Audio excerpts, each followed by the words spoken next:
It always feels like I'm missing something. Think you're good on that one? Yeah, I think so.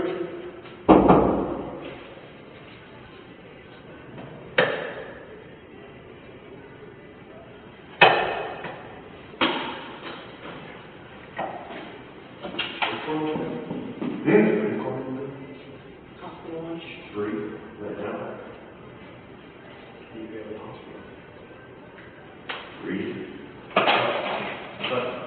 Still there. Let me look back. This female is 4. Like in that kind of short. They're just sitting on the street. Am I going with you?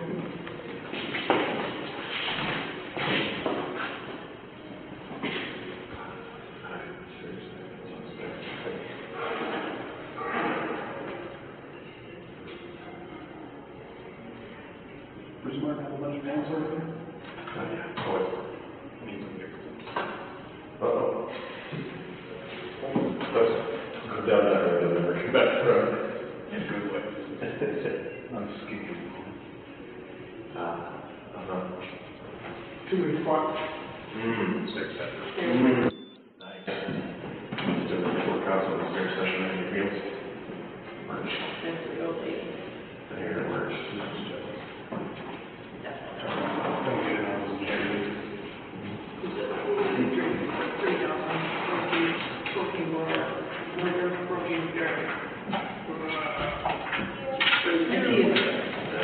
I've seen it. Thanks, sir. Thank you. Not quite work that. Good. Yeah. So it's almost all around. I'll introduce you to a Facebook page.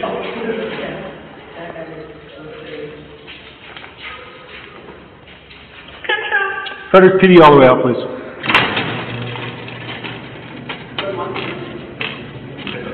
Yeah, they're not good.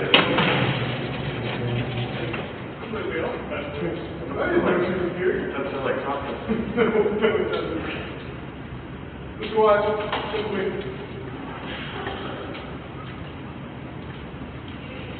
Have a good night, guys.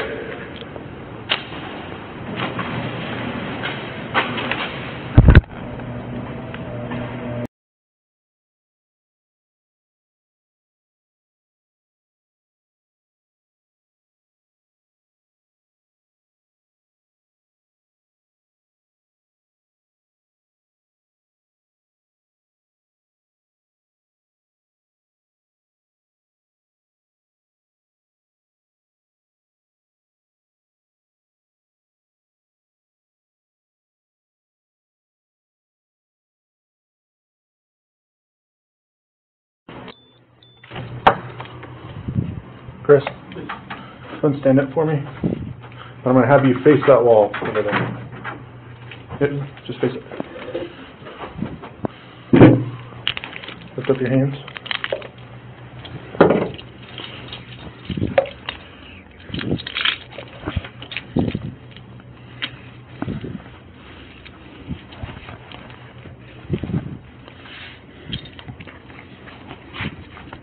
Okay, go and face this wall.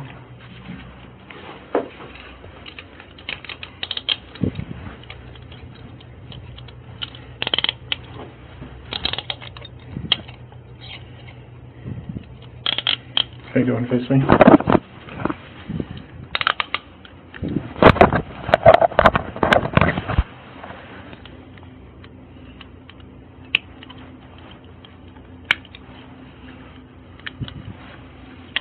Okay, you don't have anything on you, right?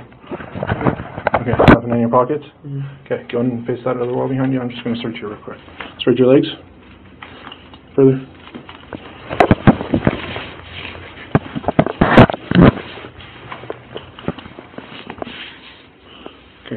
face me. No earrings, necklaces, anything like that? Okay. Let's walk out this way.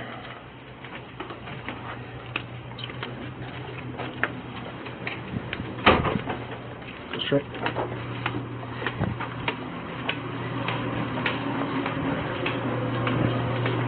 Go out that door to your left.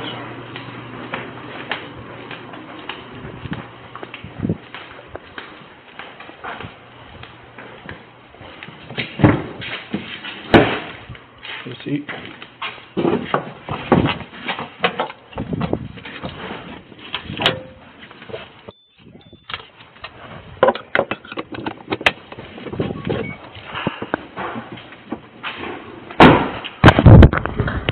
Just gotta.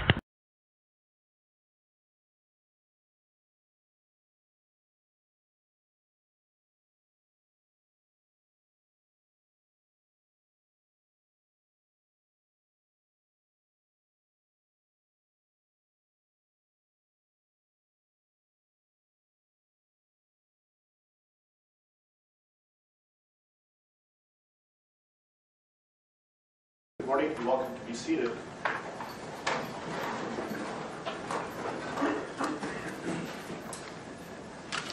Okay, we are on the record.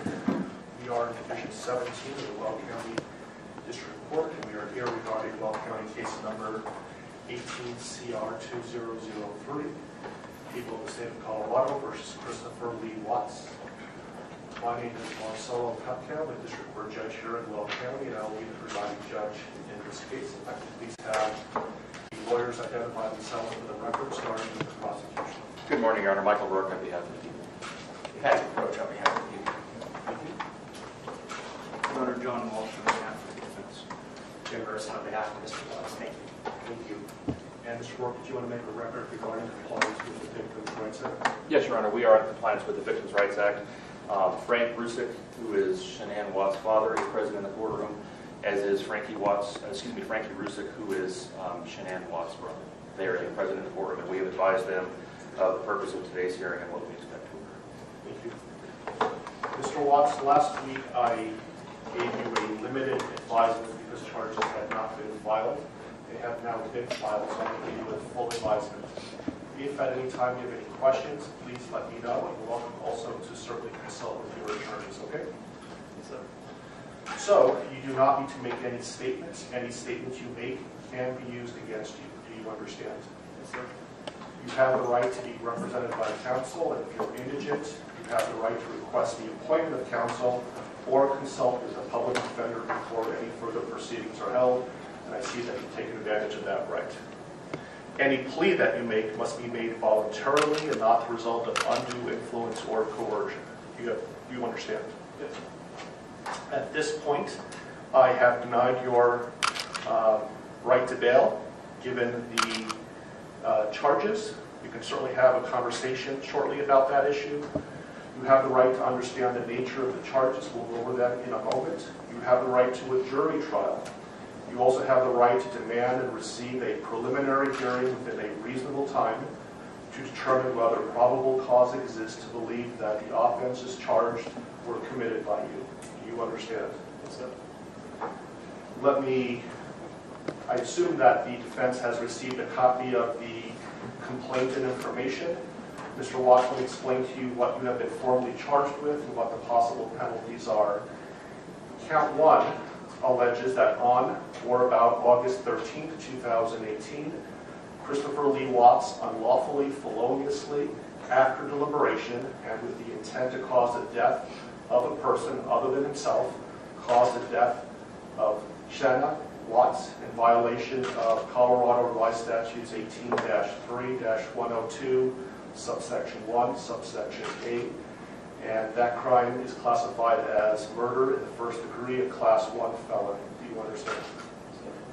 Count 2 alleges murder in the first degree, also a class 1 felony, and it reads that between and including August 12, 2018 and August 13, 2018, Christopher Lee Watts unlawfully, feloniously, after deliberation, and with the intent to cause the death of a person other than himself, caused the death of Bella Watts in violation of Colorado Revised Statutes 18-3-102, subsection 1, subsection A. Do you understand?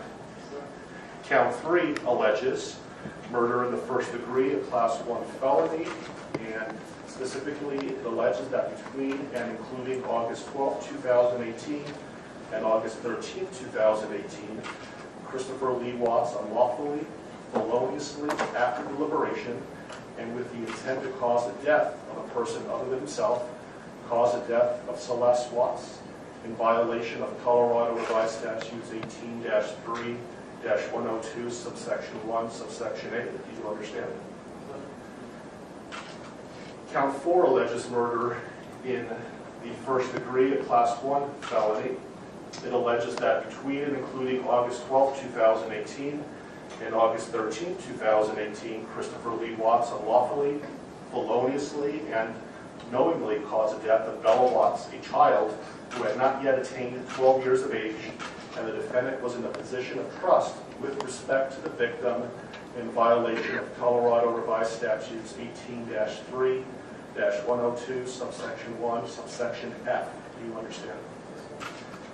Count 5 alleges murder in the first degree, a class 1 felony. It alleges that between and including August 12, 2018 and August 13, 2018, Christopher Lee Watts unlawfully, feloniously, and knowingly caused the death of Celeste Watts, a child who had not yet attained 12 years of age, and the defendant was in a position of trust with respect to the victim in violation of Colorado Revised Statutes 18-3-102, subsection 1, subsection F. Do you understand?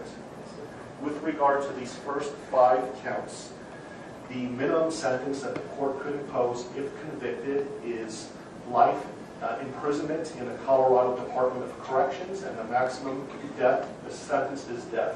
Do you understand?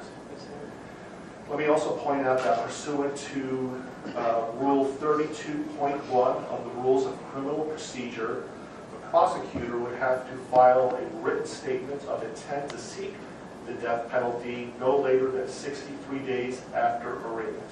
Do you understand? If a life imprisonment sentence was imposed, it would be without the possibility of parole. Do you understand that? Count 6 alleges a Class 2 felony of unlawful termination of pregnancy in the first degree. Specifically, it alleges that on or about August 13, 2018, Christopher Lee Watts, with the intent to terminate unlawfully the pregnancy of a woman, namely Shanann Watts, feloniously and unlawfully terminated the pregnancy of the woman. Further, the woman died as a result of the unlawful termination of the pregnancy in violation of Colorado Revised Statutes 18-3.5-103. Do you understand? Yes, sir. The possible penalties, if convicted for this crime, is a mandatory minimum 16 years in prison up to 48 years in prison, followed by an additional mandatory parole period of 5 years. Do you understand? Yes, sir. Count 7 alleges tampering with a deceased human body, a Class 3 felony. It alleges that on or about August 13, 2018, Christopher Lee Watts, believing that an official proceeding was pending, in progress, or about to be instituted, and acting without legal right or authority, unlawfully and feloniously, willfully destroyed, mutilated, concealed, removed, or altered a human body, part of a human body, or human remains with the intent to impair it or their appearance or availability in the official proceedings in violation of Colorado Revised Statutes 18-8-610.5. Do you understand? Count 8 alleges also tampering with a deceased human body, a Class 3 felony. It alleges that on or about August 13, 2018, Christopher Lee Watts, believing that an official proceeding was pending, in progress, or about to be instituted, and acting without legal right or authority, unlawfully and feloniously, willfully destroyed, mutilated, concealed, removed, or altered a human body, part of a human body, or human remains with the intent to impair its or their appearance or availability in the official proceeding in violation of Colorado Revised Statutes 18-8-610.5. 610.5. Do you understand? And finally, count 9 alleges tampering with a deceased human body, a Class 3 felony. It alleges that on or about August 13th, 2018, Christopher Lee Watts, believing that an official proceeding was pending in progress or about to be instituted, and acting without legal right or authority, unlawfully and feloniously, willfully destroyed, mutilated, concealed, removed, or altered a human body, part of a human body, or human remains with the intent to impair its or their appearance or availability in the official proceeding in violation of Colorado Revised Statutes 18-8-610.5. With regard to counts 7, 8, and 9, those Class 3 felonies carry a presumptive range of 4 to 12 years in the Colorado Department of Corrections. If there were sufficient mitigating circumstances, the minimum could be as low as 2 years. If there were sufficient aggravating circumstances, as many as 24 years. And any prison sentence would be followed by an additional mandatory parole period of 3 years. Do you understand? Yes, sir. Do you have any questions about what I've said so far? Yes, sir. And Mr. Merston, has your office filed a written intent to seek a proof evident presumptive grade hearing? Not yet, Judge, but we will be filing that. This case will be Mr. Walsh's and Ms. Harrell's. They will be the attorneys listed on the, I believe, the most recent pleading from the defense. Okay, thank you. And I would point out, Mr. Watts, that the prosecution also indicated in the complaint and information that these were acts of domestic violence. Do you understand that? Okay, thank you. And so, Mr. Walsh, what is your request today? Your Honor, considering that we haven't received any discovery in the case, we're not in a good position at this point to advise the court about what kind of time we'll need. My suggestion to the court is that the court allow Mr. Watts to reserve the preliminary hearing in the case, reserve the proof evident hearing, and set the matter for a status conference about 60 days out. So just to be clear, he is waiving his right to have a preliminary hearing within 35 days, that he's not seeking a proof evident presumption grade hearing prior to the setting of the status conference in about 60 days, but he's reserving his right to have those hearings in the future, but not necessarily within 35 days. Is that right? Yes, Your Honor. We've spoken about those issues. And do you understand what we're talking about, Mr. Watts? Yes. Do you have any questions about that? Okay. And Mr. Rourke, do you have any objection to that request? No, Your Honor, that seems like the prudent way of proceeding as well. Okay. Let me give you a date that, how does, so 60 days is about October 20th or so. I have October 11th. Does that date work for the parties? I can go a little bit further if you like as well. I think a little bit further would make sense, Your Honor. Thank you.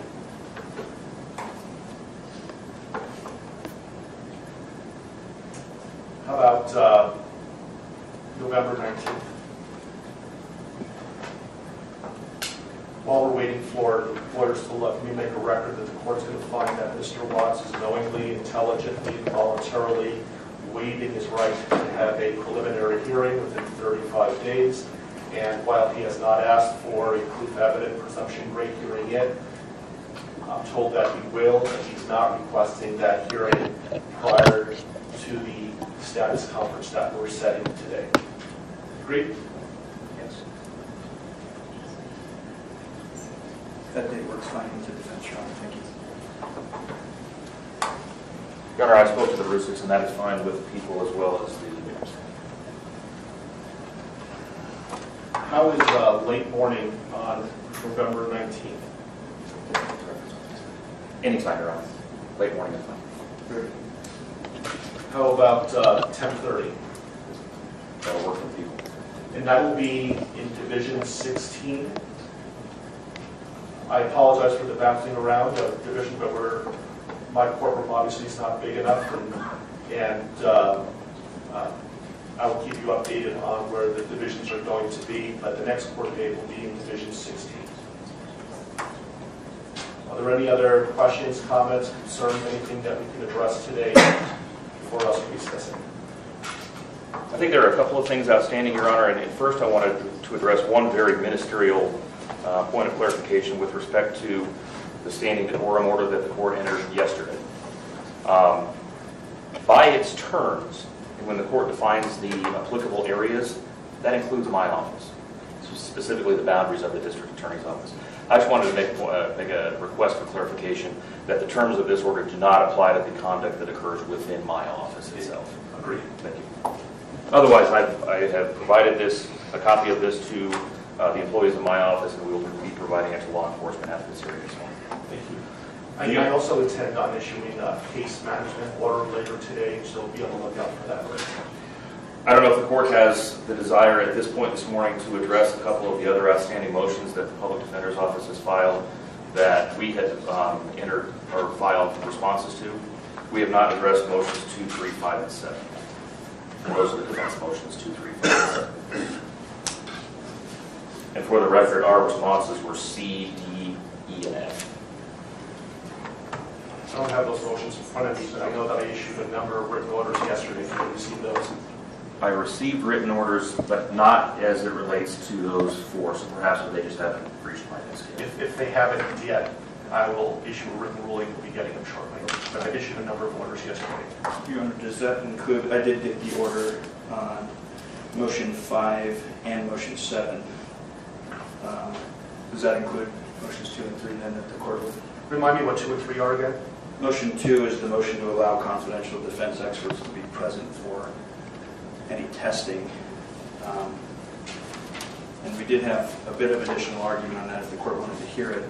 Motion 3 is a motion for a protective order. I prefer that you put it in writing, and then I'll issue a written order with regard to that. Is that something that's time sensitive?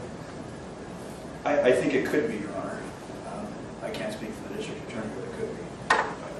I can tell the court, understanding what Mr. Walsh is referring to in motion number 2, it is not something that is going to occur in the next day or 2, so it's not time sensitive in that respect.